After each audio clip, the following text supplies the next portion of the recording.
Think back for a moment to September 13th, 2023. Just a few months after the Pokemon home meta had begun to settle down, the long-awaited DLC for Pokemon Scarlet and Violet was finally here. At the time, I was in Italy, on vacation, so I didn't get to record with these new Pokemon immediately. But when the Teal Mask DLC for Pokemon Scarlet and Violet dropped, we received an abundance of new and returning Pokemon to mess around with when team building. From classic OU staples such as Clefable, Alola Ninetales, and Gliscor, to new options such as Ogerpon, Ursaluna Blood Moon, and Sinistcha, not to mention a plethora of returning TMs, further enhancing Pokemon such as Weavile with Knockoff and Rillaboom with Grassy Glide. This was an exciting time for every metagame, from singles to VGC, and even Draft League. Out of all of these new options though, one Pokemon in particular likely went under the radar for almost everyone in the singles, doubles, and Draft League formats. Everyone outside of us, that is. That Pokemon was Charjabug. Dating back to 2016 with the release of Pokemon Sun and Moon, this mon was a fan favorite. The evolution of the Route 1 bug Grubbin, it was unique in that it was a bug and electric type, and particularly memorable for me because unlike most Route 1 bugs, you had to wait until damn near the end of the game to evolve this thing into Vikavolt. To make things worse, after you evolved into Vikavolt, you would soon realize that Game Freak's description about it being able to fly at high speeds did not translate into its abysmal 43 base speed stat. In spite of this, there is one key feature that makes Charjabug unique and somewhat viable in VGC. Its one-of-a-kind ability, Battery. Much like its appearance would suggest, Charjabug functions as a power source for its allies, giving them the equivalent of a life orb boost to special attacks for free. Now, as a singles player by nature, this ability always intrigued me, as during my playthrough, I basically never got to use it. That is, until my old buddy RelicSongRickstar hit me up to start team building in the new format. And I reckon I had collaborated on teams in the past. This was usually just us trying to figure out cool strategies on the Showdown team builder. From Filter Reverum with Friendguard Jigglypuff, to Grafaiai and Slaking with Doodle, and even trying desperately to make Pincursion somehow work in ElectricTerrain. We had gotten pretty used to building together. Once Regulation E dropped though, we really wanted to make use of the returning Charjabug. The only question was how to accomplish that goal. Our first instinct was to make use of the Apocalyptic Horseman of War, Chi-Yu, as pairing its massive base special attack stat with its ruinous ability, it could unleash massive amounts of damage when paired with Charjabug, acting as a free life orb. In theory at least. The unfortunate side effect of this ability is that Charjabug was now much weaker to special attacks, even with its Eviolite. To make matters worse, we didn't really know what to do with Charjabug itself. At first, we tried to further enhance its defenses with Iron Defense, which could then be baton passed out into a bulky Pokemon such as AV Ironhands, or better yet, Hisui and Goodra, who could not be crit with Shell Armor. And it could also spam Body Press. Charjabug was also using String Shot, which lowered both opponents' speed stats by 2 stages at the cost of being 95% accurate, while its partner usually protected, which could then allow it to attack being faster than both opponents the following turn. This wasn't a bad strategy, as usually our opponents would ignore Charjabug and focus on its ally, which would allow Charjabug to quietly do its own thing on the side, all while boosting the likes of Chi-Yu and Ursaluna Blood Moon. Ultimately though, the team had a lot of rough edges, so I decided to bring a bit more of a standard team to Peoria with Urshifu plus Trick Room and Prison Klefki, while keeping Charjabug in our back pocket to make better use of it later. We wouldn't have to wait too long. On the evening of December 13th at 8 PM, I excitedly hopped on to play through the Indigo Disc using some of my previous competitive VGC teams, including Armarouge with Indila that I took to the 2023 Orlando Regionals. Having just come off of 2 draft leagues, I was excited to delve back into training for the 2024 Orlando Regionals, and to once again make use of the newly available Pokemon. Upon finishing the game, Rick and myself began crafting up teams with new strategies, like Dragon Shear Archaladon with Draco Meteor Kingdra, paired with Rain Dance Ejecta and Sableye and Shed Tail Cyclizar. After that, we looked into a Paris Trap team, with Liquid Voice Paris Song Primarina with Clodsire, plus Gothitelle to help trap. But unfortunately, none of these teams had the X factor that we were looking for to really make an impression in the Orlando Regionals, and by the time March rolled around, we still didn't know what we were looking for, until we both looked in our back pockets and realized we had a battery just waiting to be made use of. So on March 10th, we built our first version of the Reg F Charjabug Team, featuring two of the new powerful special attackers from the DLC, being RagingBolt and Landorus Incarnate. As we were scrolling through the usually useless moves on these Pokemon, I soon realized that not only did RagingBolt actually learn RisingVoltage, but it was the only Pokemon in the entire game to learn the move, which is a shame considering that Expanding Force was a TM again, but I digress. Knowing this, we both knew that we absolutely had to put ElectricTerrain on Charjabug, as this could boost RagingBolt's damage output to astronomical levels. Just the boosts from Battery, Magnet, and ElectricTerrain could boost RagingBolt's electric-type moves by roughly 2.03 times. On top of this, the base power of RisingVoltage would double to base 140 once ElectricTerrain was active. Finally, Terra Electric on RagingBolt would essentially give you adaptability on these electric-type moves. After taking all of these boosts into account, RisingVoltage would be doing exactly 100% to max HP Amoonguss. Now keep in mind, this Amoonguss wouldn't have any Spadef EVs, but it's still pretty cool to see a bulky Pokemon like Amoonguss take exactly 100% from a resistant hit.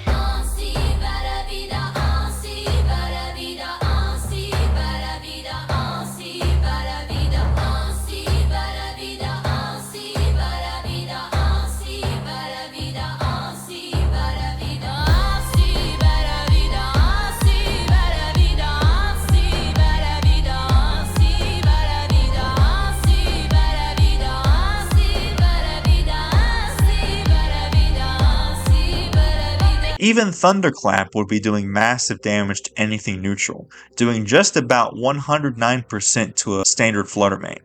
Meaning if we saw it wasn't Sash in open team sheets, we could just one-shot it with a neutral special attack. Since we were running ElectricTerrain, we knew that we had to bring back a personal favorite of ours, Ironhands. Under normal circumstances, Ironhands basically doesn't have an ability.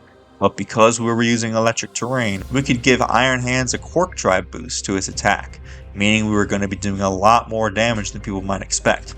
Speaking of damage, as we previously stated, our second primary special attacker, Landorus Incarnate, would be different from most Lando eyes. For starters, we really wanted to emphasize the bulkiness of this team, considering that most of the other Pokemon were already relatively slow and bulky.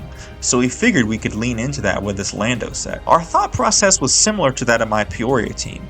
Because we weren't running any Tailwind support, why should we invest precious EVs into speed creeping things like Urshifu and Golden Go, when the fact was, they would probably outspeed us anyways in opposing Tailwind? So as a test, we decided to run max HP, max special attack, modest Landorus. And on top of that, we ran Terra Ground to boost our attacks to even further heights. Further distinguishing our Landorus was the lack of substitute.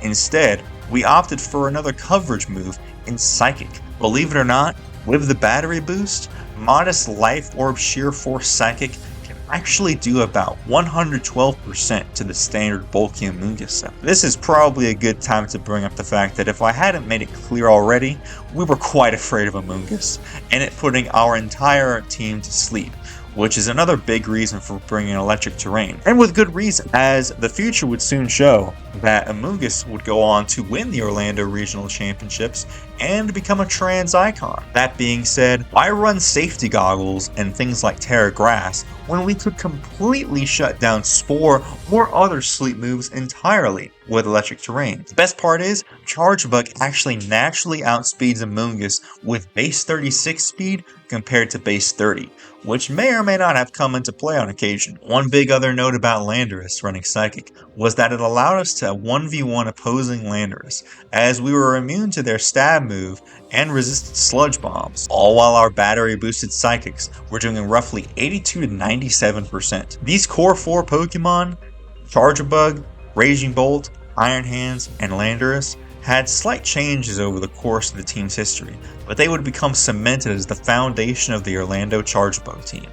The hard part now was to figure out those last two remaining members. At first, we were pretty confident about the Pokemon Sinistcha, as it filled the redirection role fairly well, and also did spectacularly as a healer, for both itself and its allies. It could come in and give a hospitality boost to HP to its partner, heal both itself and its ally with Life Dew, and keep itself plenty healthy with Matcha Gacha, a Citrus Berry, and especially Strength Sap. The only issue with Sinistcha though, is that we're already trying to run a passive Pokemon being Charjabug, and having another relatively passive Pokemon didn't really synergize that well with the team. While they were kept separate, it worked out fine. But this kind of limited our choices on Team Preview, as we were hesitant to bring both of them to a single game. This meant we either lacked the massive power increase from Charjabug, or the healing from Sinistcha. For the time though, Sinistcha was far more useful compared to the last Pokemon on version 1, Gouging Fire. Now in singles, this Pokemon is absolutely incredible, and as a Dragon Dancer it can easily run through teams when given the chance to boost. And at one point it was almost banned from OU. For our team though, it just didn't really fit with the program, and was more so just an attempt to make use of both the new Paradox Johto legendaries. For our team, we ran the standard Heat Crash Stomping Tantrum Breaking Swipe set, with max HP, max attack, but there usually just wasn't much reason to bring it, when we could just use the Core 4, or even Sinistcha over it. So after this, we began searching for alternatives, with the idea being a water type to try and mess with Sinistcha and Landorus defensively. Our first instinct was actually Iron Bundle, which could make use of the ElectricTerrain with its Quark Drive ability to outspeed a Photosynthesis Speed Flutter. And with a Choice Specs boosted by Battery, it could OHKO that same Flutter Mane with a Hydro Pump, or a Terra Blast Water in our case, because we didn't want to miss. Unfortunately, having to rely on taking the Terra away from either Landorus or RagingBolt, or being able to land a Hydro Pump, just wasn't worth it, considering we're already counting on bringing Charjabug to a regional. So instead, we looked at a different water type, Suicune. In singles, this Pokemon basically has one successful set, being Calm Mind Rest. While we would be using Calm Mind and Scald for our purposes, Suicune actually does have a few other viable moves in VGC. For one thing, it actually learns Tailwind, which would help with some of our speed problems, but it also learns Helping Hand. At one point, we even tried out Sheer Cold, but unlike the Reg C meta with Fisher Ting Lu, Suicune just wasn't in a position to spam it enough, with the likes of RagingBolt and Ogerpon running around, which forced to just take out our Suicune. While looking into Suicune, we decided to simultaneously test out Gliscor, trying out its wide array of moves, from Struggle Bug to Knockoff, Crab Hammer, and even Toxic with Stealth Rocks. Unfortunately though, due to the fast-paced and offensive nature of this metagame, even these infamously bulky Pokemon, one of which was banned to Ubers in Smogon singles this generation, just couldn't cut it. They were just too passive. We tried one more water type, being Milotic, which could benefit from the presence of intimidators like Incineroar with its competitive ability and boosted Scalds and Ice Beams, all while still having Helping Hand and Life Dew. It seemed like Milotic checked off all our boxes as a replacement for Gouging Fire, but we soon realized there might be an even better option. Now during this time, we decided to try and design a team revolving around Ninetales and Excalibur, just as a backup for Orlando in case Charjabug didn't work out. Utilizing Aurora Veil plus Backs in the snow with Ice Body, this uber pseudo-legendary reached astronomical levels of physical bulk, and that's when we realized we could make the team even bulkier in snow with Terrestrialization. It just so happened that this team also contained Iron Hands, which, when using Terra Ice, would receive a 50% defense boost, on top of its 50% Spadef boost from Assault Vest. Not only would this remove its prominent ground weakness, but would also give stab on a new move we started running with Hands, Ice Punch. Combined with being max attack Adamant Nature, we could easily dispatch of things which might have otherwise walled us, like Amoonguss, Dragonite, and Landorus. With this in mind, we decided to run the same strategy on the Charjabug team, as now, Ninetales would replace Milotic in position number 6, and could give the entire team a significant boost to its bulk with Aurora Veil. allowing Sinistcha even more opportunities to heal itself and keep its teammates healthy. The team was doing better than ever, and we were both pretty consistently getting wins with it online. However, as we continued further on, we began to notice a bit of a pattern. As I previously mentioned, having two relatively passive Pokemon that could potentially be walled by a Steel type in the endgame wasn't good for us, and because Charjabug was the star of the show, we had to end up letting Sinistcha go. Thus began the search for a new and more powerful redirector. We began looking into Volcarona, another classic from Series 2 I saw at the previous Orlando Regionals a lot. With Rage Powder, it could once again take hits away from the other heavy hitters, all while boasting a massive 135 base special attack stat, which could be paired with Charjabug for big damage with Flamethrower or Heat Wave. We also tried to make use of Strugabug with Volcarona, as it was 100% accurate and could further mitigate our opponent's attacks against us. This all seemed well and good. The fact was, even with a potential Terra Dragon, it just wasn't bulky enough for this metagame. So we swung the pendulum the other way, and looked into Cresselia. This Pokemon will be a massive buff to Landorus, now allowing us to run Gravity, thereby making Sandstorm more than 100% accurate, and also allowing it to hit opposing flying types. Instead of redirecting our opponent's attacks, Cresselia could instead use Ally Switch, providing more mind games for our opponents. Neither of these options felt like the perfect fit though, so we kept testing that very same night, when we found the perfect blend of bulk and power. Follow me, Ogerpon Hearthflame. I actually just went and ripped off the bulkiest Ogerpon Hearthflame set I could find on the Smogon site for VGC, and we started using that to immediate results. Now those pesky grass types that once ignored our Rage Powders would also be drawn in, and do minimal damage to Ogerpon, all while we had the option to Terra and get a free +1 to attack on top of the additional boost to our attack from the Ogerpon's unique Terra, doing massive damage even though we only had 4 EVs in attack and inanimate nature. Now along with this, we also considered running Ogerpon Wellspring, as with this set, we could redirect those pesky Surging Strikes, and also be immune to them, as well as having a chance for a +1 to Spadef with the Terra. Both forms worked fairly well for our team, and ultimately, it just came down to preference and how we felt the matchup of the day would be. It was only about a week later though, with this latest team, that we both felt it could be just a little bit better. Rick was looking into something that could add more power alongside Charjabug, and I was thinking of ways to have better speed control. We both knew that bringing Charjabug to the Orlando Regionals would mean that we might have to sacrifice our morals a bit to get more out of the team. So we made one last step towards using the top meta picks for Reg F and arrived at the best fairy type of the generation, Fluttermane. Now because Flutter was taking over the Ninetales role, we wanted to have some way to influence the battlefield, as that meant actually running Sunny Day. This would further enhance not only itself with a boost to its speed, but RagingBolt, as now it would not only have potential ElectricTerrain boost, but a potential Photosynthesis boost, while Ogerpon Hearthflame could nuke something with a sun-boosted Terra Fire Ivy Cudgel. Unfortunately for Ironhands though, this meant losing Terra Ice, but Terra Grass wasn't a bad option, as now it would fully resist those incoming ground attacks while still retaining Ice Punch. Outside of Sunny Day though, Flutter would be using Dazzling Gleam, just to get more spread damage on our opponents, being further boosted by a potential Charjabug partner. Now here's where things get trippy. Remember how I said I wanted to find a way to have better speed control? Well, I didn't just want to stop at a super fast Fluttermane. I wanted to control the game state, and that could only mean one thing. Yes, that's right.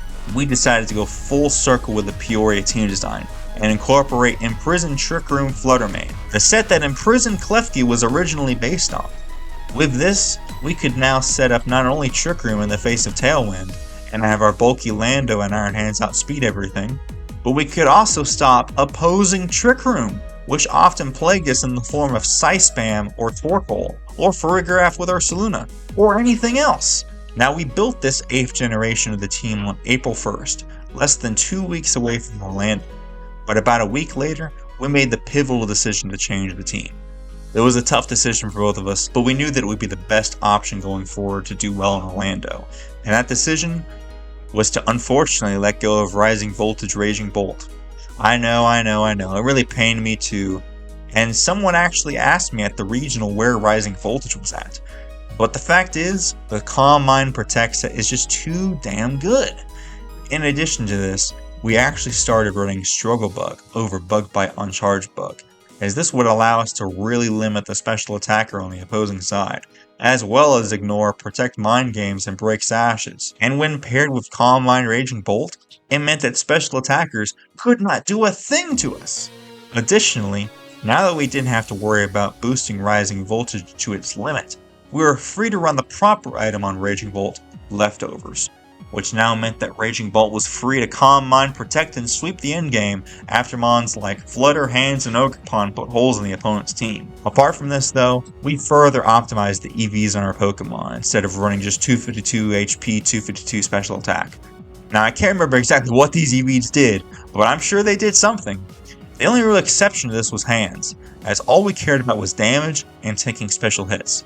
Early on we did run max HP, max attack, but I remembered learning when a Pokemon has a base HP stat into the 150s like Ironhands, it's actually more worthwhile to invest in the defenses. So we put that 252 into Spadef to crank that base 68 special defense stat up to the point where it almost matched the natural 108 physical defense stat.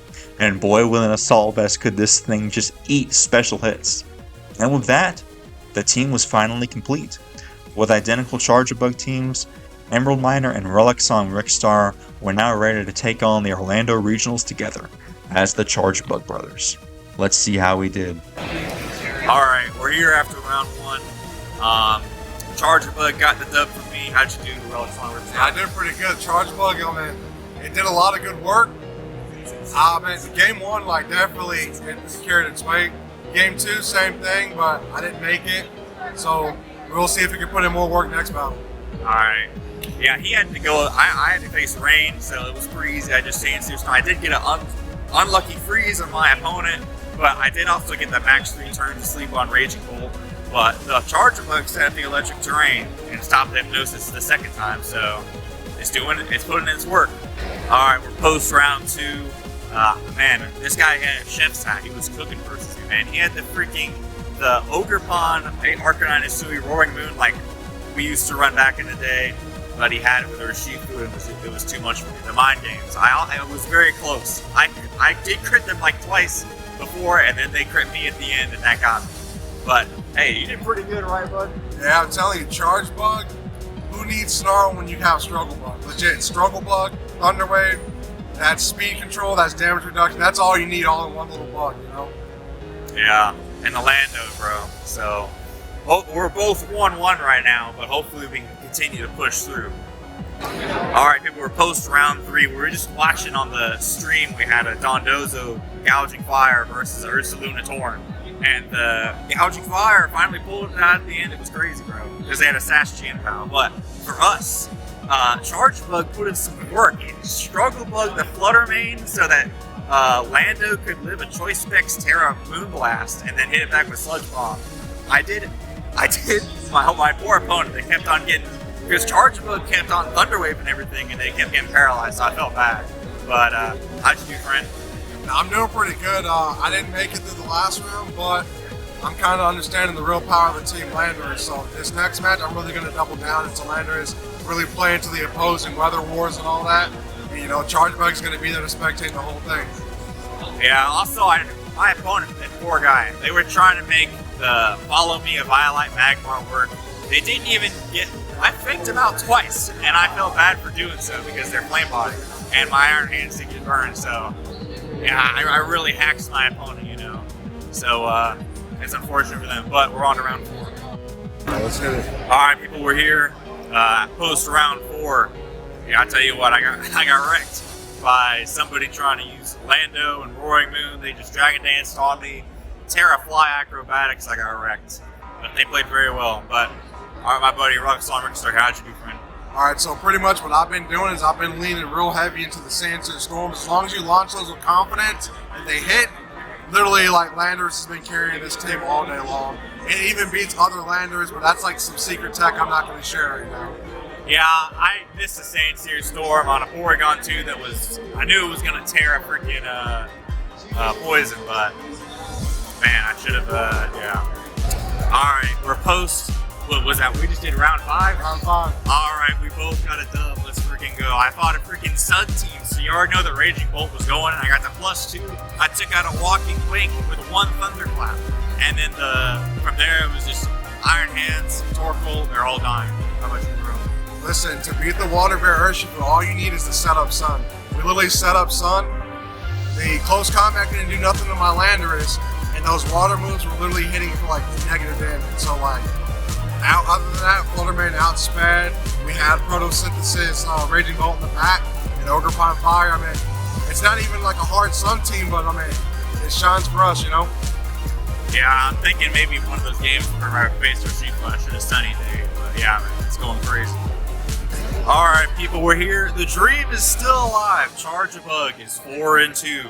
I did hack my opponent a little bit. They missed an icicle crash at the end, but I'm pretty sure I could have lived it. But the biggest thing was, like, they got parried, and a bunch of stuff happened. But Charjabug was out there struggle bugging and setting up electric terrains that Amoonguss couldn't spore. And yeah, I mean, Ironhands just keeps on ice punching these dragon types like Dragonite. What happened to you, bro? I don't know, like, in all honesty, I feel like this is an Elite Four ready team. Like, every single Pokemon on this team puts in work. Nobody slacks. You can play it any way you want. So pretty much, I mean, the mindset I'm trying to have is I'm trying to make it to day 2. I mean, there's nothing else to do. Hey, we just need 3 more wins. Yeah. It's going to be hard, but we'll keep trying. All right, folks, it had to happen. My Hax Karma had to catch up to me because I got flinched on my Landorus on the turn that I was going to Sandsear on it. Because I Terra Grounded to live the Arcanine Isui's, but you know, my opponent, she was very good. And I was like, man, I'm having to do everything I can to keep up with her. And I won the first round, lost the second one, and the third, but all very close. How'd you do, bro? The hacks caught up to me too. Sandsear Storm was not hitting. I was hitting it all day, but Incineroar was like immune to it. It's literally part of flying type. I think you forget, bro, that this thing is as accurate as Stone Edge. Yeah, it is, but like, I mean, if people are gonna spam Bleak Windstorm without rain, I can do Sandsear, right? Yeah, that's what I'm saying, bro. But yeah, we're officially out of day 2, but that's okay, because you know what? Charjabug, we're gonna get it to 5 wins. Alright, people, the mental fatigue is getting to me. We just finished round 8, and I won the first game, but after that, man, it just went downhill. It's all good, though. I'm just playing for fun. You know, Charjabug put in work in the first game. It set up ElectricTerrain and stopped Spore, and it did some other stuff. It was crazy. How'd you do, bro? I did pretty good. It came down to a tiebreaker. Critical hit from Fergraph did get me. But like, as long as you're playing your favorites, like legit up on Charjabug, and I confidently played it all the way this far, so as long as you bring your favorites, you're having fun. Yeah, all of our opponents have had like, they're like, bro, you got Charjabug? This is like crazy. So at least, you know, there's a victory in that. All right, people, so we just finished the day, round 9, and I just hit a mental wall. I just couldn't even think about what I was doing. I used Thunder Wave instead of ElectricTerrain when I should have known that they were going to go Amoonguss and Spore. And then my RagingBolt and Lando were just asleep for the rest of the game. So I put the fear of Lando into them and Charjabug, so they knew what it could do. How'd you do, bro? I did pretty good. 5-4 today.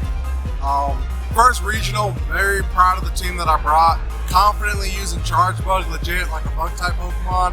Has all the utility you need, literally packed into one thing. Unbelievably tanky. Well, like I said, play what you know. This team was really anti-meta, but like, I got pretty far in my opinion, especially for a first regionals, been competing with the top tiers. I'm proud. That's right, bro. Yeah. And so, despite having been eliminated from day 2 of the Orlando Regionals, the Charjabug Bros left the 2024 Orlando Regional Championships with a feeling of accomplishment. They had succeeded in taking Charjabug, bug-type Pokemon long forgotten by many fans, and shown that it can go toe-to-toe with the current Regulation F teams out there, even besting some in many cases. And although it wasn't quite good enough to make it to day 2, they knew in their hearts that they had reached their goal. Seeing their opponents light up whenever they saw Charjabug on the open team sheets, or having to explain to them exactly what battery does, and seeing them change their perceptions about just what Charjabug can do after easily tanking a Flare Blitz from opposing Incineroar, they managed to prove that Charjabug was worthy of competing at the Orlando Regional Championships. Also, super special shout out to Rick once again for all the clips seen in this video of Charjabug, putting in work pretty much coming from all of their live streams. Be sure to go check them out. And we're going to be doing some more teams hopefully here pretty soon. Some more team building from the both of us, the Charjabug Bros.